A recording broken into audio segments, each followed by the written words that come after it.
कुछ गॉब्लिन्स किसी इंसान पे हमला कर रहे होते हैं, लेकिन वो उन सबसे कहीं ज्यादा ताकतवर होता है और आसानी से उन सभी को मार देता है और कहता है कि मुझे और चाहिए, मेरी भूख अभी खत्म नहीं हुई। अब सीन शिफ्ट होता है और हमें एक घोड़ा गाड़ी चालक दिखता है जिसे कि कुछ गॉब्लिन स्पॉट कर लेते हैं और उसके पीछे पड़ जाते हैं। ये देख के वो डर जाता है और मदद के लिए चिल्लाने लगता है। तभी वहाँ कुछ वॉरियर्स आ जाते हैं जो कि आसानी से उन सभी गॉब्लिन्स को मार देते हैं और उसे बचा लेते हैं। अब हम फाइनली फेट को देखते हैं जो कि गेट कीपिंग कर रहा होता है। वहाँ से वही वॉरियर्स जा रहे होते हैं और अपने एडवेंचर्स के बारे में डिस्कस कर रहे होते हैं। ये सब सुन के फेट सोचने लगता है कि ये लोग गॉब्लिन हंटर्स हैं, मैं तो उन जैसा कभी नहीं बन पाऊंगा। मेरे पास तो एक यूजलेस स्किल है जिसकी वजह से मुझे हमेशा ही भूख लगी रहती है, पर शायद मुझे इस बात का ग्रेटफुल होना चाहिए कि मुझे कम से कम गेट कीपिंग की जॉब तो मिली। शाम को वही वॉरियर्स शॉपिंग कर रहे होते हैं, लेकिन होली नाइट्स को देख के वो छुप जाते हैं और कहते हैं कि ये तो वही वेलरिक सिबलिंग्स हैं। तभी एक दुकानदार का फल गिर के एक नाइट के बूट से टकरा जाता है। दुकानदार माफी मांगता हुआ वो फल उठाने लगता है, लेकिन उस नाइट को गुस्सा आ जाता है और वो खींच के उसके पेट पे लात मारता है। मैं तो बस फल उठा रहा था साहब, अब तुम हमसे जुबान लड़ाओगे? तुम्हें पता है ना हमारी तौहीन करने पे हम तुम्हारा गला काट सकते हैं। ये सुन के दुकानदार और घबरा जाता है और उनसे माफी मांगने लगता है। तभी एक नाइट कहता है हार्ट ऑफ में मिल, इतना काफी है, अब चलो यहाँ से। ये सब देख के वो वॉरियर्स कहने लगते हैं कि ये होली नाइट्स कितने बेरहम हैं, शुक्र है कि लेडी रॉक्सी इनके जैसी नहीं है। वहीं दूसरी तरफ फेट की शिफ्ट खत्म होने वाली थी और वो बेचारा भूख से तड़प रहा है। तभी वो होली नाइट्स उसके पास आते हैं। क्या तुमने हमारी जगह इस जॉब को पूरी तरह से किया? हाँ रफेल सर, मैंने अच्छे से किया है। रफेल उसके आगे कुछ पैसे फेंक देता है और कहता है उठाओ इन्हें। तभी वहाँ हार्डो आता है और उसके हाथ पर पैर रख के कहता है कि मुझे माफ करना, तुम इतने गंदे हो कि मैंने तुम्हें नोटिस भी नहीं किया। वो सब फेट को बुरी तरह से मारने लगते हैं, लेकिन तभी वहाँ रॉक्सी आ जाती है। वो कहती है कि तुम फेट को इस तरह से ट्रीट नहीं कर सकते हो, गेट की पहरेदारी करना एक होली नाइट की ड्यूटी है। तो वो कहते हैं कि हम तो बस फेट की मदद कर रहे थे, क्योंकि उसके पास जॉब नहीं थी तो हमने उसे एक जॉब दे दी। लोगों की मदद करना भी तो होली नाइट्स की ही ड्यूटी है। इसके बाद वो सब वहाँ से चले जाते हैं। रॉक्सी फेट के पास आती है और अपने रुमाल से उसके जख्म पोंछती है। फेट उसका शुक्रिया अदा करता है तो रॉक्सी कहती है कि कोई बात नहीं, ये तो होली नाइट के तौर पे मेरा कर्तव्य है। इसके बाद वो फेट से कहती है कि अब तुम ये ड्यूटी मुझे दे सकते हो और अगर तुम्हारे साथ ऐसा दोबारा हो तो मुझे तुम प्लीज जरूर बताना। नहीं, मुझे तो अब इन सब चीजों की आदत हो गई है, लेकिन आपकी मदद के लिए शुक्रिया। और वो वहाँ से चला जाता है। एक रेस्टोरेंट में बैठा फेट खाना खा ही रहा होता है कि उस रेस्टोरेंट का ओनर वहाँ आता है और कहता है कि तुम्हें फिर से उन सब ने पीटा, अगर ऐसा ही चलता रहा तो तुम्हारी हालत पिछले वाले बंदे जैसी हो जाएगी। उसको इन्होंने इतना अब्यूज और टॉर्चर किया था कि उसकी तो मौत हो गई थी। लेकिन फेट उसकी बातों का कोई जवाब नहीं देता और अपना खाना खत्म करके बाहर चला जाता है। लेकिन फेट को अभी भी भूख लग रही होती है, क्योंकि उसकी स्किल ही ग्लटनी है, जिसकी वजह से उसकी भूख कभी खत्म नहीं होती। वो सोच रहा होता है कि काश मेरा भी जन्म एक अच्छे स्किल के साथ हुआ होता, मैं चाहे एक होली नाइट ना बनता, लेकिन एक मर्चेंट, क्राफ्ट्समैन या कम से कम वॉरियर ही बन जाता। लेकिन अब ये सब सोचने का क्या फायदा, मेरी जिंदगी में कुछ भी नहीं बदलने वाला, मैं हमेशा ही एक लूजर रहूंगा। तभी उसे कुछ चोर दिखाई देते हैं। वो जल्दी से जाके इनके बारे में रॉक्सी को बताता है। रॉक्सी फेट को अपनी गेट कीपिंग की ड्यूटी दे देती है और खुद चोरों को पकड़ने के लिए वहाँ से चली जाती है। कुछ देर तक फेट को लड़ने की आवाजें आती है और जब आवाज रुकती है तो उसे सामने एक चोर दिखाई देता है जो कि घायल था। उसे देख के फेट डर जाता है और वहाँ से भागने लगता है, लेकिन तभी वो रुकता है और सोचता है कि लेडी रॉक्सी ने मुझे ये जॉब अपने भरोसे पे दी है, मैं उन्हें निराश नहीं कर सकता। वो चोर से लड़ने के लिए तैयार हो जाता है और जैसे ही चोर उसकी तरफ बढ़ता है फेट उसे अपने भाले से मार के खत्म कर देता है। तभी अचानक से उसकी ग्लटनी स्किल एक्टिवेट हो जाती है, उसके स्टैट्स अपग्रेड हो जाते हैं और उसकी स्किल्स में कुछ नई चीजें ऐड होती है, जिसमें टेलीपैथी और आइडेंटिफाई की स्किल होती है। ये देख के वो अभी भी शॉक में होता है और सोच रहा होता है कि ये सब क्या हुआ, मेरी ग्लटनी स्किल क्यों एक्टिवेट हुई। तभी वहाँ रॉक्सी आ जाती है और मरे हुए चोर को देख के उससे पूछती है कि फेट क्या तुम ठीक हो? वहीं फेट अब उसकी मन की बात सुन पा रहा था। वो उसकी चिंता कर रही थी क्योंकि उसकी हालत खराब लग रही थी। वो उससे कहता है कि मैं ठीक हूँ। रॉक्सी मन ही मन कहती है कि शुक्र है, और फेट अभी भी उसकी मन की बातें सुन पा रहा था। इसके बाद रॉक्सी करती है कि मुझे इस इंसिडेंट के बारे में अपने सुपीरियर्स को बताना होगा और फेट नोटिस करता है कि अब वो उसके मन की बात नहीं सुन पा रहा था। फेट रॉक्सी से कहता है कि इन सभी चोरों को मारने का क्रेडिट प्लीज आप रख लेना, अगर रफेल को इसके बारे में पता चला तो वो मेरे साथ पता नहीं क्या करेगा। इसके बाद रॉक्सी कहती है कि अगर तुम मेरा साथ ना देते तो मैं ये कभी नहीं कर पाती, तो शुक्रिया के तौर पर क्या तुम मेरी फैमिली यानी हार्ट फैमिली के लिए काम करोगे? तुम अगर वलैरिक के लिए काम करते रहे तो तुम एक ना एक दिन मारे जाओगे, तो अपना डिसीजन सोच समझ के ही लेना। फेट सोचने लगता है कि मैं कैसी जिंदगी जीना चाहता हूँ, एक ऐसी जिंदगी जहाँ मुझे कूड़े की तरह ट्रीट किया जाता है, या फिर एक ऐसी जिंदगी जहाँ मैं लेडी रॉक्सी के लिए काम करूंगा। फेट सोचने के बाद कहता है कि ठीक है, मैं आपके लिए काम करूंगा और ये मेरे लिए एक गर्व की बात होगी, जो कि सुन के रॉक्सी भी काफी खुश होती है। अब फेट अपने घर पे आके अपने स्टैट्स देख रहा होता है, जहाँ की उसके सारे स्टैट्स ट्रिपल डिजिट में हो चुके थे। फेट को समझ में नहीं आ रहा था कि उसके साथ हो क्या रहा है, ये आइडेंटिफाई और टेलीपैथी स्किल्स आखिर है क्या। और वो सोचने लगता है कि अगर मेरे पास ऐसे स्टैट्स हैं तो शायद मैं मॉन्स्टर्स को भी हरा सकता हूँ। अगले दिन वो वेपन शॉप में जाता है। शॉप ओनर उससे पूछता है कि तुम किस तरह का वेपन खरीदना चाहते हो और तुम्हारा बजट क्या है। फेट थोड़े से पैसे दिखा के कहता है कि मेरे पास बस इतने ही है, जिसे देख के शॉपकीपर कहता है वाह तुम तो गरीब निकले, इस चिल्लर से तुम एक भी वेपन नहीं खरीद सकते। ये सुन के फेट दुखी हो जाता है क्योंकि रॉयल कैपिटल में 5 साल के बाद भी वो सिर्फ इतने पैसे ही इकट्ठा कर पाया है। तभी वो शॉपकीपर उसे कुछ वेपन्स दिखाते हुए कहता है कि तुम उतने पैसों से सिर्फ ये बेकार से वेपन्स ही खरीद सकते हो। फेट सोचता है कि कुछ ना होने से अच्छा तो कुछ होना ही है। वो अपनी आइडेंटिफाई स्किल का यूज करके सारे वेपन्स को देख रहा होता है। लगभग सारे वेपन्स वहाँ बेकार से थे, लेकिन तभी उसे एक तलवार दिखती है। इसे देख के वो कहता है कि ये तलवार तो बिल्कुल मेरे जैसी ही है, इसे भी ट्रैश जैसे ही ट्रीट किया गया है। तभी स्वॉर्ड में से आवाज आती है, हेलो, ये तलवार तो बात कर रही है। वो अपने आइडेंटिफाई स्किल का उस स्वॉर्ड पे यूज करता है। उसे पता लगता है कि स्वॉर्ड का नाम ग्रीड है और ये एक वन हैंडेड स्वॉर्ड है। स्वॉर्ड कहती है, ग्लटनी, तुम मुझे खरीद लो, मैं प्रॉमिस करता हूँ कि इससे तुम्हें बहुत फायदा होगा। तुम्हें मेरे स्किल के बारे में कैसे पता? मुझे तुम्हारे स्किल के बारे में इसलिए पता है क्योंकि तुम्हारे और मुझ में बहुत कुछ कॉमन है। फेट आखिरकार उस तलवार को खरीद लेता है। वहीं दूसरी तरफ मिमिल रफाएल से कह रही होती कि तुमने सुना, रॉक्सी फेट को अपने अंडर में लेना चाहती है, वो भी हमसे बिना पूछे। चलो हम चल के उसे सबक सिखाते हैं। लेकिन रफाएल कहता है कि रहने दो, फेट जैसे लूजर्स भरे पड़े हैं दुनिया में, हम किसी और को उठा लेंगे, हमें फालतू में पंगा लेने की कोई जरूरत नहीं है। क्या तुम्हें याद नहीं है, वो हमारे काम करने के तरीके पे भी सवाल उठा रही थी। हार्ट और व्लेरिक उन 5 फैमिलीज में से एक है जो कि किंगडम को सपोर्ट करते हैं। अब कंप्लेन करने का कोई भी फायदा नहीं है। इसके बाद रफाएल मिलिट्री डिस्ट्रिक्ट में जाने लगता है। मिमिल कहती है कि तुम फिर से वहाँ जा रहे हो, आखिर तुम वहाँ क्या स्टडी करते हो? तो रफाएल कहता है कि मैं वहाँ ये स्टडी कर रहा हूँ कि आखिर अमर कैसे बनते हैं। वहीं फेट उस तलवार को लेके खुले से मैदान में आ चुका है। वो तलवार उसे बताती है कि वो लोग आ रहे हैं। तभी वहाँ एक गॉब्लिन आता है और फेट किसी तरह उसे भी मार देता है। उसे मारते ही फेट की ग्लटनी स्किल एक्टिवेट होती है और उसके स्टैट्स इंक्रीज होने लगते हैं। तभी वहाँ और भी गॉब्लिन्स आने लगते हैं। वो सभी गॉब्लिन्स फेट पर हमला करने लगते हैं। फेट किसी तरह से उन सभी गॉब्लिन्स को हराता जा रहा होता है और जब भी वो किसी गॉब्लिन को मारता था उसकी ग्लटनी स्किल एक्टिवेट होती थी और जब फाइट खत्म होती है तो उसके स्टैट्स कुछ ऐसे दिख रहे थे और उसे कई नई स्किल्स भी मिली थी। ग्रीड फेट से कहता है कि तुमने नोटिस किया होगा कि अब तुम्हारा पेट भर चुका है, तुम्हें भूख नहीं लगी है। अरे तुमने तो सही कहा, आज मेरा पेट तो बिल्कुल नहीं गुड़गुड़ाया, ऐसा मेरे साथ कभी भी नहीं हुआ है। मुझे तो लगा था कि जिस स्किल के साथ हम पैदा होते हैं हमारे साथ सिर्फ वही स्किल रहती है, लेकिन मुझे तो कितनी सारी स्किल्स मिल गई। जिस पे ग्रीड कहता है कि इसके लिए तुम्हें अपनी ग्लटनी स्किल का शुक्रिया अदा करना चाहिए। नॉर्मली तुम्हारे स्टैट्स बैटल करने पे इंक्रीज होते हैं और तुम्हारे एक्सपीरियंस के अकॉर्डिंग तुम्हारा लेवल अप होता है, लेकिन ग्लटनी स्किल स्टैट्स और स्किल को चुराती है और बदले में तुम्हें कोई भी एक्सपीरियंस नहीं मिलता, जिसकी वजह से तुम हमेशा लेवल 1 पर ही रहोगे। लेकिन तुम्हें इन सब के बारे में कैसे पता? ग्रीड कहता है कि तुम्हारी और मेरी कंडीशन एक ही जैसी है। तभी फेट की डायरेक्शन में कुछ वॉरियर्स आ रहे होते हैं। ग्रीड फेट से कह रहा होता है कि तुम्हारी इस ग्लटनी स्किल के बारे में किसी को नहीं पता लगना चाहिए क्योंकि तुम्हारी स्किल डिवाइन लॉ के विरुद्ध है। फेट ये सुन के थोड़ा हैरान होता है और सोचता है कि इसका मतलब मुझे हमेशा अकेले ही लड़ना होगा, लेकिन ग्रीड कहता है कि मैं तुम्हारे साथ हूँ, तुम मुझे वील्ड कर रहे हो, यानी तुम अकेले नहीं हो। फेट वहाँ से जाने लगता है, लेकिन ग्रीड उसे रोकता है और कहता है कि तुम्हें इन गॉब्लिन्स के ईयर्स को इकट्ठा कर लेना चाहिए क्योंकि इनके तुम्हें काफी पैसे मिल सकते हैं। वो सभी गॉब्लिन्स के ईयर्स को इकट्ठा करके उन्हें बेच आता है, जिसके बदले उसे अच्छे खासे पैसे मिलते हैं। फेट कहता है कि इतने पैसे तो काफी हैं आज के डिनर के लिए, लेकिन ग्रीड कहता है कि रुको एक मिनट यार, तुम्हें सबसे पहले मेरी मेंटेनेंस करानी चाहिए। मैं तुम्हारे लिए कोई नीर के हीरे से कम नहीं हूँ, ठीक है? मुझे अच्छे से ट्रीट करो। फेट कहता है हाँ हाँ वो भी कर लेंगे। तभी वो किसी से टकरा जाता है। उसके साथ एक छोटी बच्ची होती है। वो बच्ची फेट से टकराती है और वो मन ही मन मदद के लिए चिल्ला रही थी और फेट उसकी बात सुन जाता है। फेट उसकी स्किल्स को देखने लगता है, लेकिन उसे उसकी स्किल्स नहीं दिखती। ग्रीड उसे बताता है कि तुम उसकी स्किल्स इसलिए नहीं देख पा रहे क्योंकि उसने कॉन्सील स्किल का यूज किया है। फेट कहता है कि हो सकता है कि वो इस बच्चे को किडनैप करके ले जा रहा है, जिस पे ग्रीड कहता है हाँ हो सकता है, तो तुम क्या करोगे? फेट कहता है कि मैं उसे बचाऊंगा और वो उन दोनों के पीछे चल पड़ता है। उस बंदे ने उस छोटी बच्ची को कहीं बांध करके रखा था। वो उससे कहता है कि तुम्हारी इस दुनिया में कोई भी कीमत नहीं है, ये जगह तुम जैसे लोगों के लिए बनी है ताकि तुम किसी काम आ सको। तुम्हारा यूज होली नाइट्स करेंगे अपने मजे के लिए, तुम समझ रही हो ना कैसे मजे के लिए? ये सुन के वो बच्ची डर जाती है और रोने लगती है। ये सारी बातें फेट वहीं छुप कर सुन रहा था। वहीं दूसरी तरफ एक चर्च में एक नन दूसरी नन से कह रही होती है कि मैंने सहारा को हर जगह ढूंढ लिया, मुझे वो कहीं नहीं मिल रही। और अब हमें पता चलता है कि ये सहारा कोई और नहीं, यही बच्ची है। उस आदमी के वहां से जाने के बाद फेट उसके पास आता है, रो मत, अब तुम सेफ हो। लेकिन इससे पहले कि वो दोनों वहां से भाग पाते, वो किडनैपर वहां पे वापस आ जाता है। फेट बिना डरे उससे लड़ने के लिए तैयार हो जाता है। किडनैपर कहता है कि क्या तुम लड़ते वक्त उस लड़की को बचा पाओगे? ग्रीड फेट से कहता है कि वो तुम्हें वीक समझता है, तो तुम इसका फायदा उठाओ और वहां से भागने की एक्टिंग करो। फेट बच्ची के साथ वहां से भागने लगता है और उस किडनैपर को रोकने के लिए काफी सारे बक्से गिरा देता है। इससे वहां काफी धूल उड़ जाती है। इसका फायदा उठा के वो किडनैपर पे हमला कर देता है। किडनैपर अपनी स्किल से उस पे हमला करने जा रहा होता है, लेकिन ग्रीड फेट से कहता है कि इससे पहले कि वो तुम पे हमला करे तुम उसकी तलवार को काट दो। फेट उसके ऊपर हमला करके उसकी तलवार को काट देता है और उसे भी घायल कर देता है। फेट उससे पूछने लगता है कि तुमने कहा था कि ये लड़की होली नाइट्स के पास जाएगी, तुम्हें किसने कहा था इस लड़की को किडनैप करने के लिए? लेकिन वो नहीं बता रहा होता। इस पे फेट उसकी छाती में तलवार घुसा देता है और कहता है कि जल्दी बताओ। किडनैपर कहता है कि मुझे ये करने के लिए हार्ट ऑफ व्लेरिक ने कहा था। इसके बाद फेट सहारा को लेके बाहर आ जाता है और अब क्योंकि दोनों को ही भूख लगी साथ ही वो दोनों रेस्टोरेंट में मीट खा रहे होते हैं। खाते वक्त सहारा रोने लगती है क्योंकि उसने कभी भी मीट नहीं खाया था, जिसपे फेट उसे अपना हिस्सा भी दे देता है और इसके बाद वो सहारा को चर्च में पहुंचा देता है। इसके बाद जब फेट अपनी स्टैट्स चेक करता है तो उसे पता लगता है कि उसे वन हैंडेड स्वॉर्ड स्किल भी मिल चुकी है। ग्रिड उसे बताता है कि एक ऐसी टेक्निक है जिससे वो एक बार स्वॉर्ड चला के 2 हमले कर सकता है। इसके बाद हम एक आदमी को देखते हैं जो कि रेस्टोरेंट के ओनर से कह रहा होता है कि सर मैसन को डिवाइन ड्रैगन ने मार दिया है और अब हार्ट फैमिली की उत्तराधिकारी लेडी रॉक्सी है। रेस्टोरेंट ओनर कहता है कि ये तो काफी बुरा हुआ क्योंकि वही थे जो कि होली नाइट्स को कंट्रोल में रखते थे। मुझे नहीं लगता कि लेडी रॉक्सी होली नाइट्स को कंट्रोल में रख पाएगी, खासकर वेलरिक सिबलिंग्स को। अगली सुबह फेट हार्ट फैमिली के मेंशन में पहुंच जाता है जहां रॉक्सी उसे वेलकम करती है। रॉक्सी को कैजुअल कपड़े में देख के उसे कुछ कुछ होता है और वो कहता है कि तुम तो बहुत सुंदर लग रही हो। ये सुन के रॉक्सी भी शर्मा जाती है और कहती है कि हाँ मैंने आज कपड़े ही ऐसे पहने हैं। इसके बाद रॉक्सी उसे अपने फादर की ग्रेव के पास लेके जाती है और वो ग्रेव को देख के कह रही होती है कि तो ये है फेट, आज से ये इस मैनर में ही काम करेगा और मुझे यकीन है कि चीजें जल्दी ही ठीक हो जाएंगी। फेट के पूछने पर रॉक्सी उसे बता देती है कि ये उसके फादर की ग्रेव है जिन्हें कि 5 दिन पहले गालिया में एक डिवाइन ड्रैगन ने मार दिया। गालिया एक ऐसा कॉन्टिनेंट है जहाँ की मॉन्स्टर्स का कब्जा है और होली नाइट्स की जिम्मेदारी है कि वो उन मॉन्स्टर्स को वहीं तक रखें। इस साल ये ड्यूटी हार्ट फैमिली को दी गई थी, लेकिन एक डिवाइन ड्रैगन जिसने की अपनी लेयर को हजारों सालों से नहीं छोड़ा था, उसने अकेले ही रॉक्सी के फादर और उनकी सारी आर्मी को खत्म कर दिया। फेट ये सब सुन के दुखी हो रहा होता है, लेकिन रॉक्सी कहती है कि तुम दुखी मत हो, अब से मैं इस फैमिली की हेड हूँ, तुम मेरी मदद करोगे ना इस जगह को खुशहाल बनाने में। फेट हामी भरता है और दोनों हाथ मिलाने ही वाले होते हैं कि फेट रुक जाता है। उसे डर लग रहा होता है कि अगर वो रॉक्सी को टच करेगा तो वो फिर से उसकी मन की बातें सुन पाएगा। वो घबरा के एक तरफ इशारा करके बोलता है अरे वो क्या चीज है। वहाँ हार्ट फैमिली की चीफ मेट खड़ी होती है जो कि फेट से कहती है कि यहाँ तुम तमीज से रहोगे, लेकिन फेट में तो मैनर्स थे ही नहीं। उसको वहाँ काम करते हुए 8 दिन बीत जाते हैं और अब उसकी बाकी के सर्वेंट्स के साथ अच्छी खासी जान पहचान हो चुकी है। एक दिन रॉक्सी उसे कुछ बातें करने के लिए बुलाती है, लेकिन अभी 5 मिनट पहले ही खाना खाने के बाद भी उसे इतनी ज्यादा भूख लग रही थी कि उसकी किसी बात पे ध्यान ही नहीं जा रहा था। ये देख के रॉक्सी उसे जोर से फे करके बुलाती है। ये सुन के फेट कहता है कि फे, मेरे पिता भी मुझे फे कह के बुलाते थे, पर एक दिन मॉन्स्टर हंटिंग के दौरान उनकी मौत हो गई। जिस पे रॉक्सी कहती है कि हम दोनों के फादर ही मॉन्स्टर हंटिंग के दौरान मारे गए। फेट उससे पूछता है कि पर आपने मुझे फे क्यों बुलाया। रॉक्सी कहती है कि अब से ये तुम्हारा निकनेम है। मैंने कहा था ना कि हम इस हार्ट एस्टेट को एक जॉयफुल प्लेस बनाएंगे, इसलिए तुम अब से एक फैमिली मेंबर की तरह हो। ये सुन के फेट शर्मा जाता है और कहता है कि नहीं नहीं,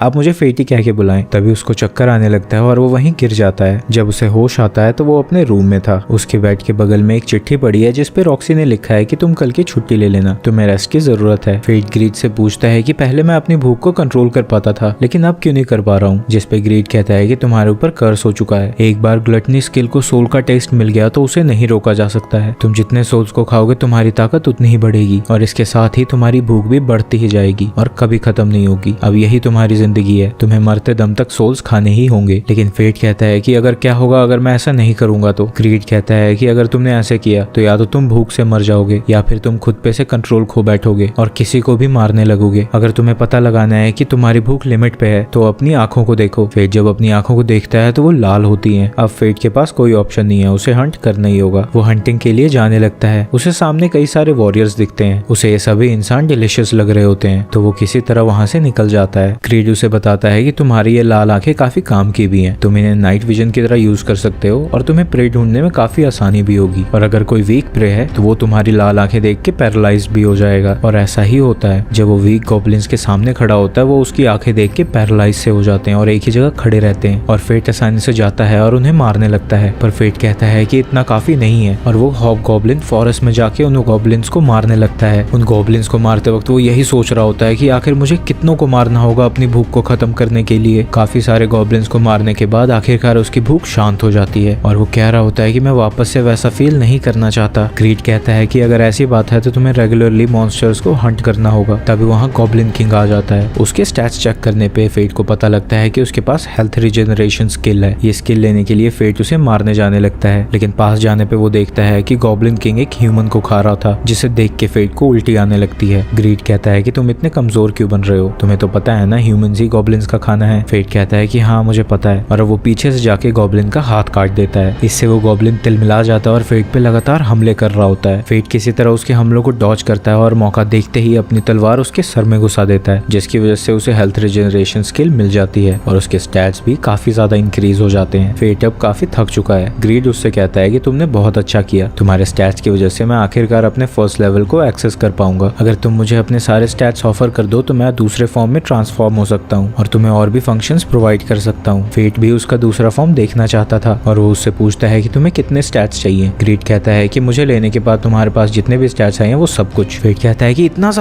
सारा तो मैं नहीं देने वाला, रहने दो भाई तुम। ग्रीड कहता है कि मेरा नाम ग्रीड ऐसे नहीं पड़ा और अगर तुमने मुझे अपग्रेड नहीं किया तो तुम मुझे वील्ड नहीं कर पाओगे और ये मत भूलो कि हम दोनों साथ में स्ट्रॉन्ग बनने वाले थे। फेट उसे अपने सारे स्टैट्स ऑफर कर देता है जिसकी वजह से ग्रीड ट्रांसफॉर्म होने लगता है और वो एक मैजिकल बो में बदल जाता है। ग्रीड कहता है कि जल्दी वहाँ एक गॉब्लिन है उसे शूट करो। फेट कहता है कि पर एरोज कहाँ हैं? अरे तुम शूट तो करो, एरोज अपने आप आ जाएंगी। फेट ऐसा ही करता है। इसके बाद ग्रीड उसे बताता है कि तुम निशाना कहीं भी लगा सकते हो लेकिन एरो हमेशा तुम्हारे एनिमी को जाके लगेगी और ऐसे ही वो गॉब्लिन भी ढेर हो जाता है। तभी फेट की नजर गॉब्लिन किंग के कान पे पड़ती है और वो इस कान को चर्च के गेट के बाहर रख देता है। अगले दिन रॉक्सी चोरी छुपे टाउन में इंस्पेक्शन के लिए जाती है और फेट को अपने बॉडीगार्ड की तरह ले जाती है। वो मार्केट में फ्रूट्स वगैरह चख रहे होते हैं और एक नॉर्मल इंसान की तरह बिहेव कर रहे होते हैं लेकिन तभी वहाँ से कुछ होली नाइट्स जाने लगते हैं जिन्हें की देख के सभी लोग डर के साइड हट जाते हैं। तभी फेट के पेट से गुड़गुड़ की आवाज आती है। ये आवाज होली नाइट सुन जाता है और उसे गुस्सा आ जाता है। वो फेट के पास आके कहता है कि क्या वो आवाज तुमने की थी? फेट उसके आगे झुक जाता है और कहता है हाँ मुझे माफ कर दीजिए सर। वो कहता है कि मैं तुम्हें नहीं सुन पा रहा हूँ और उसे लात मारने ही वाला होता है कि रॉक्सी उसे रोकती है। वो कहती है कि उसने माफी मांग ली है, अब तुम्हें यहाँ से चले जाना चाहिए। वो होली नाइट कहता है कि तुम हमारे बीच क्यों बोल रही हो और तुम होती कौन हो मुझे रोकने वाली? तभी वो होली नाइट रॉक्सी को देख के कहता है कि तुम कहीं लेडी रॉक्सी तो नहीं? और सभी लोगों को शक होने लगता है कि ये लेडी रॉक्सी ही है। तभी ग्रीड फेट से कहता है कि जल्दी उसके लवर होने की एक्टिंग करो। फेट कहता है क्या लवर्स? रॉक्सी ये बात सुन लेती है और कहती है क्या मस्त आइडिया है। वो फेट का हाथ पकड़ के उसे खड़ा करती है और कहती है कि मैंने तुम्हारे लिए ब्रेकफास्ट बनाया था, तुमने वो खाया क्यों नहीं? फेट कहता है कि तुम्हारा खाना इतना अच्छा था कि मेरा तो खाने का मन ही नहीं किया। ये सुन के रॉक्सी एम्बैरेस्ड हो जाती है और कहती है तुम ये क्या पागलों वाली बातें कर रहे हो। इसके बाद वो दोनों उस होली नाइट से माफी मांगते हैं और वहाँ से चले जाते हैं। वो चलते चलते एक जेम स्टोर पे रुकती है। उसे एक जेम स्टोन काफी पसंद आ रहा था। ये देख के शॉप ओनर कहता है कि अगर तुम्हारी गर्लफ्रेंड को ये जेम पसंद है तो मैं तुम्हें अच्छा खासा डिस्काउंट भी दे दूंगा। लेकिन फेट शर्मा जाता है और मुंह दूसरी तरफ घुमा लेता है क्योंकि उसके पास इतने पैसे नहीं थे। इसके बाद रॉक्सी बगल में पड़े काले पत्थरों के बारे में पूछती है। शॉप ओनर बताता है कि ये ओर्स हैं, इनमें से जेम्स निकल भी सकते हैं और नहीं भी। ग्रीड फेट को बताता है कि वो अपनी आइडेंटिफाई स्किल का यूज करके ये पता लगा सकता है कि किस ओर के अंदर जेम है। वो अपनी स्किल का यूज करता है और उसे एक ओर में जेम मिल जाता है। तभी रॉक्सी उस जेम को वापस रख देती है। शॉप ओनर पूछता है कि क्या ये तुम्हें नहीं पसंद आया? रॉक्सी कहती है कि नहीं, मुझे इन सब चीजों की कोई जरूरत नहीं है। इसके बाद वो वहाँ से जा ही रहे होते हैं कि उन्हें कुछ लोगों की बातें सुनाई देती हैं। तुमने सुना कि एक भटकते मॉन्स्टर ने काफी सारे गॉब्लिन्स को जान से मार दिया है और एक गॉब्लिन का कान एक ऑर्फनेज के बाहर रख दिया था। ये सुन के रॉक्सी उन दोनों को रोकती है। क्या तुम मुझे इसके बारे में और कुछ बता सकते हो? वो कहते हैं कि उन्हें इसके बारे में ज्यादा कुछ नहीं पता, तुम्हें और जानना है तो होली नाइट या वॉरियर से बात करनी चाहिए। रॉक्सी फेट से कहती है क्या तुम मुझे उस जगह ले जा सकते हो जहाँ सारे वॉरियर्स इकट्ठा होते हैं? और अब वो फेट को बताती है कि उसके इंस्पेक्शन पे बाहर निकलने की वजह यही थी। वो ये पता लगाना चाह रही है कि आखिर इतने सारे गॉब्लिन्स को किसने मारा। फेट रॉक्सी को उसी रेस्टोरेंट में ले जाता है जहाँ वो रोज खाना खाया करता था। रॉक्सी वहाँ अपना नाम लेक्सी बताती है और वो कहती है कि वो फेट के साथ ही काम करती है। ओनर कहता है कि मुझे काफी खुशी है कि तुम अपनी गर्लफ्रेंड के साथ यहाँ आए हो। ये सुन के रॉक्सी शर्मा जाती है और वो शर्म के मारे ग्लास को तोड़ देती है। रॉक्सी ओनर से माफी मांगती है लेकिन वो कहता है कि कोई बात नहीं, हमारे पास ऐसे वॉरियर्स आते रहते हैं जो कि अपने स्टैट्स को कंट्रोल नहीं कर पाते और वो अक्सर ग्लासेस को तोड़ते रहते हैं। ये सब देख के ग्रीड कहता है कि मुझे लगता है रॉक्सी तुम्हें सही में पसंद करती है। ये सुन के फेट भी शर्मा जाता है और वो भी अपना ग्लास तोड़ देता है। इसके बाद रॉक्सी उस स्ट्रे मॉन्स्टर के बारे में ओनर से पूछती है। ओनर उन्हें बताता है कि एक वॉरियर जब वहाँ गया था तो उसे काफी सारे गॉब्लिन्स की लाशें मिली थी। इसकी वजह से वॉरियर्स काफी डरे हुए हैं और बिजनेस पर भी काफी बुरा असर पड़ रहा है क्योंकि वो कहीं ट्रैवल नहीं कर पा रहे हैं। तभी वहाँ एक बुढ़ा आ जाता है और वो उन दोनों को बताता है कि कुछ लोगों को लगता है कि वो एक लीच मॉन्स्टर है तो इसलिए होली नाइट्स इस मॉन्स्टर को हैंडल करेंगे। इसके बाद वो दोनों वहाँ से चले जाते हैं और फेट अपनी स्वॉर्ड को पॉलिश करवा लेता है और जब वो वहाँ से जा रहे होते हैं उनकी नजर हार्डो पे पड़ती है जो कि एक बच्चे को जबरदस्ती कहीं ले जा रहा होता है। रॉक्सी कहती है कि तुम इस बच्चे को परेशान क्यों कर रहे हो? वो लोग कहते हैं कि ये बच्चा गुम हो गया है, हम लोग तो बस इसकी मदद कर रहे हैं। लेकिन रॉक्सी को ये सब ठीक नहीं लग रहा होता है तो फेट से कहती है कि जाओ उस बच्चे को लेकर आ जाओ। फेट हार्डो के हाथ से उस बच्चे को छुड़ा के ले आता है। रॉक्सी कहती है कि इस बच्चे की मदद हम करेंगे। इसके बाद वो लोग वहाँ से जाने लगते हैं। उस बच्चे को काफी भूख लगी थी तो वो तीनों मिलकर कुछ खाने लगते हैं। उस बच्चे को खाता हुआ देख फेट को अपने बचपन की याद आती है जब वो पहली बार कैपिटल में आया था और किसी होली नाइट ने उसकी मदद की थी। इसके बाद उन्हें बच्चे की माँ मिल जाती है और वो उसे लेके चली जाती है। जब फेट की नजर रॉक्सी पे पड़ती है तो वो उसे बहुत ही ज्यादा खूबसूरत लग रही होती है। रॉक्सी पूछती है क्या हुआ? फेट कहता है हमें घर नहीं चलना चाहिए। घर पहुंचने के बाद वो हारू से डांट सुनते हैं और अपने अपने काम पे लग जाते हैं। अगले दिन फेट अपनी आइडेंटिटी छुपाने के लिए एक मास्क खरीदता है और रॉक्सी के लिए एक और खरीदता है। जब रॉक्सी इस ओर को खोलती है तो उसे उसके अंदर से जेम मिलता है जिसे कि देख के वो काफी खुश हो जाती है और कहती है कि मैं इसे हमेशा संभाल के रखूंगी। वहीं दूसरी तरफ व्लेरिक सिबलिंग्स गालिया के रिलेटेड कुछ प्लान कर रहे होते हैं। वहीं रात में फेट ने फिर से काफी सारे गॉब्लिन गॉब्लिन्स को हंट किया था, जिसकी वजह से सारे हंटर्स काफी परेशान थे। अगली सुबह रॉक्सी फेट के पास आती है और कहती है कि मैं तुम्हें एक और टॉप सीक्रेट मिशन दे रही हूँ, और वो उसे लेके कहीं जाने लगती है। रास्ते में जितना भी एरिया होता है और खेत खलियान होते हैं वो सारे रॉक्सी यानी हार्ट फैमिली को बिलोंग करते हैं। वो खेतों के बीच एक घर में जाते हैं जहाँ की रॉक्सी की मॉम उनका स्वागत करती है। रॉक्सी की मॉम काफी बीमार है और उन्हें चलने के लिए भी एक मेड की जरूरत पड़ती है। इसके बाद रॉक्सी अपनी मॉम से फेट को मिलाती है। रॉक्सी अपने कमरे में जाके खुद की और अपने डैड की फोटोज देख रही होती है और वो याद करती है कि कैसे उसके डैड बचपन में उसे ट्रेन किया करते थे। वहीं दूसरी तरफ फेट खेतों में काम करने लग चुका है। वहाँ पे एक अंकल उसे बताते हैं कि रॉक्सी हर साल इस वक्त यहाँ आती है बागीचों की देखभाल करने के लिए, और इस वक्त पास की ही वाले से कुछ मॉन्स्टर्स भी आते हैं, तो उससे भी रॉक्सी ही इन खेतों को प्रोटेक्ट करती है। वहीं फेट को फिर से भूख लगने लगी है। शाम को वापस जाते वक्त फेट को एक लड़की दिखती है जिसने की अपने कंधे पे एक बड़ी सी एक्स उठा रखी थी। फेट जब उस लड़की को पास से देखता है तो वो नोटिस करता है कि उस लड़की की भी आंखें लाल थी, बिल्कुल उसी की तरह। वो उस पर अपनी अप्रेजल स्किल का यूज करता है लेकिन वो फेल हो जाता है। वो लड़की फेट से कहती है कि मैं यहाँ पे यहाँ के मॉन्स्टर्स हंट करने आई थी, लेकिन तुम उन्हें रख सकते हो। हम दोबारा फिर मिलेंगे और याद रखना मेरा तुम पर कर्ज है। तभी रॉक्सी भी उस तरफ से आती है और फेट को एक बकेट ग्रेप्स दे देती है। वो उस लड़की को देख के कहती है कि ये जरूर गालिया से होगी, जो कि एक बहुत ही खतरनाक वॉर के बाद भी सरवाइव कर पाई है। फेट पूछता है कैसी वॉर? रॉक्सी कहती है कि इतनी डिटेल तो हमें भी नहीं पता, लेकिन वो लड़ाई बहुत बड़ी थी। अगली सुबह मॉन्स्टर्स ने खेतों की सारी फसल उजाड़ दी थी। वहीं दूसरी तरफ कुछ वॉरियर्स और रॉक्सी की नजर कोबॉल्ट्स पे होती है। तभी उन्हें कुछ झाड़ियों में हिलता दिखता है। वो मॉन्स्टर्स का सरदार था और वो उनसे कई गुना बड़ा था। वहीं उसे देख के फेट की भूख और बढ़ जाती है। उस मॉन्स्टर को देख के सभी लोग विलेज में वापस आ जाते हैं क्योंकि उसे हराना इनके बस की बात नहीं थी। रॉक्सी सभी को अंदर रहने को कहती है और वो कहती है कि वो अकेले ही उस मॉन्स्टर को हराने जाएगी, लेकिन सभी विलेजर्स उसे रोकते हैं और कहते हैं कि उन्हें पहले प्लान बनाना चाहिए। वहीं फेट को रॉक्सी की चिंता हो रही होती है और वो डिसाइड करता है कि वही उस मॉन्स्टर को हराएगा। रात को फेट उन मॉन्स्टर्स से लड़ने पहुंच जाता है। वो बो का यूज करके सभी मॉन्स्टर्स को मार रहा होता है, लेकिन वो बड़ा मॉन्स्टर उसके ऊपर हमला कर ही नहीं रहा होता है। और जब फेट उस पर हमला करता है तो वो उनको शील्ड की तरह यूज करता है। फेट दोनों के बीच डिस्टेंस क्लोज करना चाहता है, लेकिन वो बाकी के मॉन्स्टर्स को फिर से शील्ड की तरह यूज करता है। इसके बाद फेट फिर से बो का यूज करके एक पावरफुल अटैक उस पे करता है, लेकिन वो उसकी एरोज को अपने हाथों से पकड़ लेता है। फेट को वहाँ काफी मुश्किल हो रही थी, तो ग्रीड उससे कहता है कि देख भाई, अगर तू मुझे 10% स्टैट्स देगा तो मैं तेरी मदद कर सकता हूँ। ग्रीड और भी ज्यादा पावरफुल बो में ट्रांसफॉर्म हो जाता है। वो मॉन्स्टर और फेट एक दूसरे पे एक बहुत ही पावरफुल हमला करते हैं, लेकिन फेट का हमला ज्यादा ताकतवर था, जिसकी वजह से उस मॉन्स्टर के चीथड़े चीथड़े हो जाते हैं और वहाँ एक बड़ा सा गड्ढा हो जाता है। तभी फेट की ग्लटनी स्किल एक्टिवेट होती है और उसे दर्द होने लगता है। ग्रीड कहता है कि ये एक रिएक्शन है क्योंकि तुमने पहली बार एक 50 लेवल के मॉन्स्टर को हराया है, तुम्हें ये सहना होगा, नहीं तो तुम खुद पे कंट्रोल खो बैठोगे। अगली सुबह जब वॉरियर्स वहाँ पहुंचते हैं तो देखते हैं कि उन सभी मॉन्स्टर को किसी ने कुत्तों की तरह मारा है। रॉक्सी सोच रही होती है कि आखिर वो कितना ताकतवर था। इसके बाद फेट उन सब के साथ बैठ के खाना खा रहा होता है, जहाँ रॉक्सी अभी भी यही सोच रही थी कि आखिर उन सबको मारा किसने। उसका सबसे पहला शक उस गालियन की लड़की पे जाता है क्योंकि वो किसी भी होली नाइट से ज्यादा पावरफुल होते हैं। इसके कुछ देर बाद रॉक्सी की मॉम फेट को अपने रूम में बुलाती है और उसे कहती है कि मेरी जिंदगी के कुछ दिन ही बचे हैं, तो क्या तुम प्लीज रॉक्सी का हमेशा ख्याल रखोगे। वो फेट को बताती है कि वो भी फेट की तरह एक आम इंसान है, जिसकी वजह से उसके पास भी कोई खास स्किल नहीं है, और वो खुद को ब्लेम करती है रॉक्सी की कमजोरी के लिए। इसके बाद फेट और रॉक्सी वहाँ से कहीं निकल जाते हैं। वहीं रात को फेट फिर से काफी सारे गॉब्लिन्स को मार रहा होता है, पर ये उसकी भूख नहीं मिटा पा रहे थे। ग्रीड उससे कहता है कि अब तुम्हारी भूख ये गॉब्लिन्स नहीं मिटा पाएंगे, लेकिन उनसे ज्यादा पावरफुल आसपास कोई भी मॉन्स्टर्स नहीं थे। अगले दिन फेट उसे रेस्टोरेंट में बैठा होता है और अपनी आंख को उसने आई पैच से छुपाया हुआ है। यहाँ लोगों की बातों से फेट को पता चलता है कि लिच को मारने के लिए हार्डो अपने होली नाइट्स के साथ जाएगा। लोग लिच किसी और को नहीं, फेट के ही मास्क वाले रूप को बुला रहे थे। इसके बाद हम काफी सारे होली नाइट्स को देखते हैं, जिनमें से रॉक्सी को सिलेक्ट किया जाता है गालिया जाने के लिए। वो ये सब अपनी फादर की ग्रेव पे आके बता रही होती है और कहती है कि आप प्लीज मुझ पे नजरें बनाए रखना। फेट भी वहाँ आता है और रॉक्सी से कहता है कि आप प्लीज वहाँ मत जाइए, आपकी वहाँ जान भी जा सकती है। लेकिन रॉक्सी ने अपना मन बना लिया था। वहीं व्लेरिक सिबलिंग्स पार्टी मना रहे होते हैं। वो कह रहे होते हैं कि फाइनली हमें रॉक्सी से छुटकारा मिल गया, और राफेल हार्डो को लिच को मारने का काम सौंप देता है। इसके बाद उसी रात को लिच यानी फेट को मारने के लिए हार्डो अपने साथियों के साथ पहुंच जाता है। वो पहले अपने चिंगू मिंगुओं को उस पर हमला करने के लिए भेजता है, लेकिन फेट उन्हें चुटकियों में हरा देता है, जिसे देख के उसके बाकी के साथी डर के मारे भाग पड़ते हैं और अब हार्डो वहाँ अकेला रह गया है। लेकिन वो हार मानने को तैयार नहीं था। तभी फेट अपना मास्क हटा देता है। फेट को देख के हार्डो शॉक्ड रह जाता है और कहता है कि तुम्हारे पास इतनी ताकत कैसे आई। फेट कहता है कि मुझे तुम्हें बताने की कोई जरूरत नहीं है। हार्डो कहता है कि तुम जानते नहीं हो मैं कौन हूँ, मैं एक होली नाइट हूँ और व्लेरिक फैमिली का दूसरा बेटा हूँ, मुझे अपनी ताकत दिखाने पे मजबूर मत करो। फेट कहता है कि चलो ये ख्वाहिश भी पूरी कर लो, तुम दिखाओ मुझे अपनी ताकत। फेट ग्रीड से पूछता है कि क्या तुम उस होली स्वॉर्ड को तोड़ सकते हो।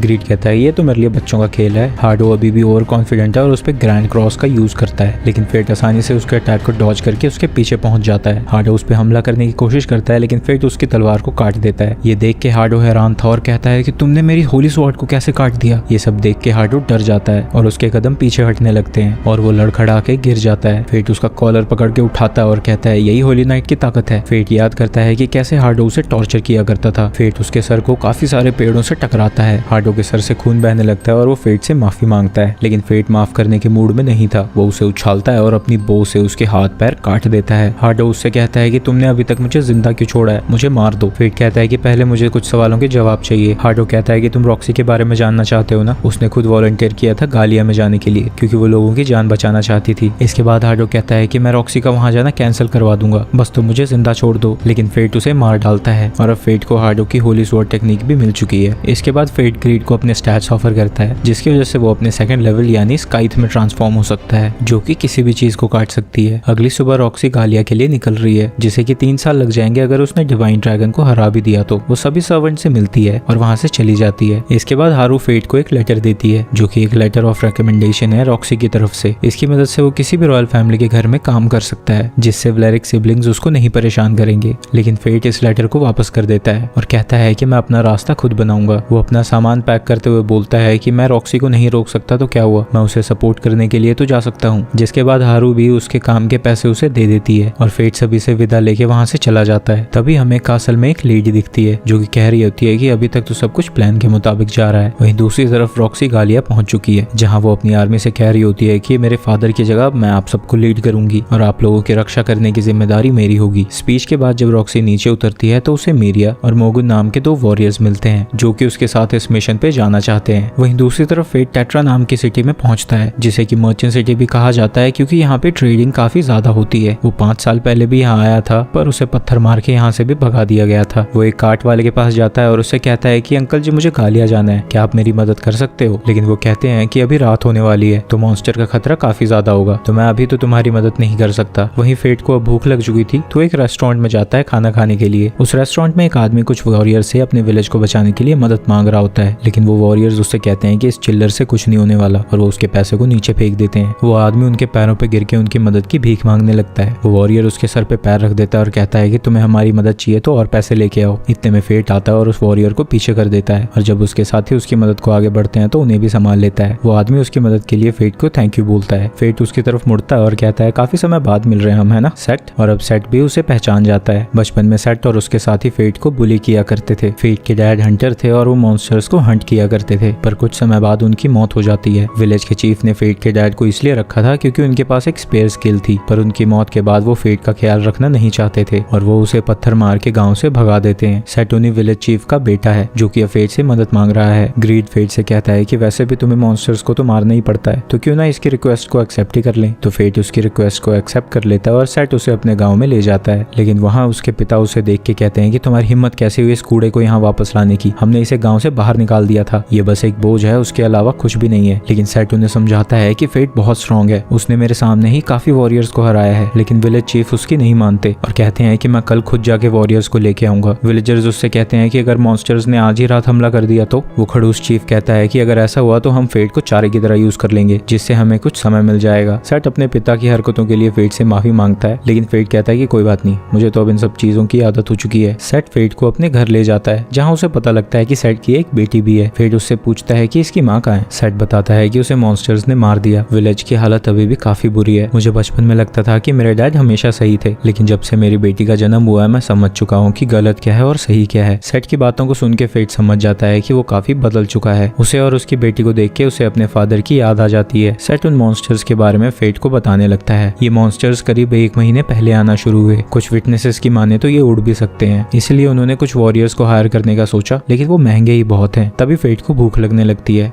और सेट उसके लिए खाना लेने चला जाता है। ग्रीड फेट को बताने लगता है कि जो ये बातें कह रहा था उसके हिसाब से ये कोई आम मॉन्स्टर्स नहीं बल्कि गारगोइल्स हैं। वो गॉब्लिन्स की तरह मंदबुद्धि नहीं समझदार होते हैं जो कि एनिमीज के हिसाब से अपने अटैक्स को बदल सकते हैं। तभी सेट की लड़की उसके पास आती है और उसे एक कैंडी खाने को देती है। फेट उस कैंडी को खा लेता है और लड़की के साथ खेलने लगता है। तभी सेट उसके लिए खाना लेके आता है जो कि काफी कम था पर इससे पहले कि फेट खाना खा पाता वो बेहोश हो जाता है। सेट को समझ में नहीं आ रहा होता है कि आखिर हुआ क्या उसने कुछ अजीब खा लिया। तो सेट की बेटी उसे बताती है कि ग्रैंडपा ने उसे एक टॉफी देने को कही थी उसे। सेट समझ जाता है कि ये सब उसके बाप का किया धरा है और वो फेट को एक सैक्रिफाइस की तरह यूज करना चाहते हैं। तभी वहाँ मॉन्स्टर्स पहुंच जाते हैं जो कि विलेज पे हमला कर रहे होते हैं। सारे सारे विलेज में तबाही मच जाती है। वहीं फेट को होश में लाने के लिए सेट एक दवाई बना रहा होता है। उस दवाई से फेट को फाइनली होश आ जाता है। सेट उसे सब कुछ बताता है कि ये सब उसके डैड की करनी थी और वो इसके लिए भी उससे माफी मांगता है। फेट उससे कहता है कि तुम अपनी बेटी के साथ अंदर ही रहना जब तक कि मैं वापस ना जाऊं। फेट बाहर आता है तो देखता है कि पूरे विलेज में तबाही मच चुकी है और काफी सारे लोग मर चुके हैं। ये देख के वो घबरा जाता है। फेट उन मॉन्स्टर्स का स्टैट्स देखता है तो उसे पता लगता है कि वो 27 लेवल के हैं और उनकी स्पेशल स्किल फायरबॉल है। ग्रीड कहता है कि ये काफी खतरनाक स्किल है, तुम स्काइथ का यूज करो। इसका यूज करके वो मॉन्स्टर के अटैक्स को काट देता है, लेकिन इससे आग और फैलने लगती है। ये बात वो मॉन्स्टर्स भी समझ जाते हैं और वो अपनी पावर को कंबाइन करके फेट पे हमला करते हैं, लेकिन फेट अपने अटैक से उनके फायरबॉल्स को खत्म कर देता है और कई मॉन्स्टर्स को मार भी देता है, जिसकी वजह से उसकी ग्लटनी स्किल एक्टिवेट हो जाती है और उसे फायरबॉल स्किल भी मिल जाती है। और अब वहाँ उन गारगोइल्स का लीडर आ जाता है जिसका कि लेवल 47 है और उसकी स्पेशल स्किल फायरबॉल और फायर रेजिस्टेंस है। वो मॉन्स्टर फेट पे हमला करने के लिए आगे बढ़ता है, लेकिन फेट उसके अटैक के साथ साथ उसे भी आधे में काट देता है, जिसकी वजह से अब फेट को फायर रेजिस्टेंस स्किल भी मिल जाती है। उन मॉन्स्टर्स के अटैक की वजह से सेट के पिता और काफी सारे विलेजर्स मारे जा चुके थे और अब वहाँ की जमीन भी खेती करने लायक नहीं बची थी। तो सेट अब डिसाइड करता है कि वो शहर जाके काम करेगा ताकि वो अपनी बेटी को सही जिंदगी दे पाए। वहीं फेट उस विलेज से जाने से पहले अपनी पेरेंट्स की ग्रेव को विजिट करता है। वहीं दूसरी तरफ रॉक्सी लॉर्ड ऑफ लैनचेस्टर के पास जा रही होती है। म्यूगन रॉक्सी से कहता है कि उस लॉर्ड के पास थोड़ा ध्यान से रहना। रॉक्सी को समझ में नहीं आता कि वो ऐसा क्यों कह रहा है। वहीं फेट किसी घोड़ा गाड़ी में बैठ के जा रहा होता है, जिसका चालक उसकी उबासी लेता हुआ सुन के कहता है कि मैंने तुम्हें यार अपनी रक्षा के लिए रखा है, तुम यहाँ सो रहे हो, मैं फ्री में तुम्हें 3 गोल्ड कॉइन थोड़ा देने जा रहा हूँ। फेट उससे माफी मांगता है और कहता है कि अंकल आप चिंता मत करो, मैं शायद पतला सुतला दिख रहा हूँ पर मैं होली नाइट की तरह लड़ सकता हूँ। तभी वहाँ कुछ गुंडे आ जाते हैं और कहते हैं कि तुम्हारे पास जितना भी कीमती सामान है वो इधर लाओ, नहीं तो तुम मारे जाओगे। तभी फेट बाहर आके उनके सामने खड़ा हो जाता है, लेकिन इससे पहले कि फेट कुछ कर पाता वो ड्राइवर फेट से लिपट जाता है और रोते हुए कहने लगता है कि प्लीज यार इस पर बचा ले, थोड़े ज्यादा पैसे ले लियो पर प्लीज बचा ले यार, बचा ले। फेट कहता है मैं तुम्हें बचा तो लूंगा पर तुम मुझे छोड़ोगे तब तो कुछ करूं।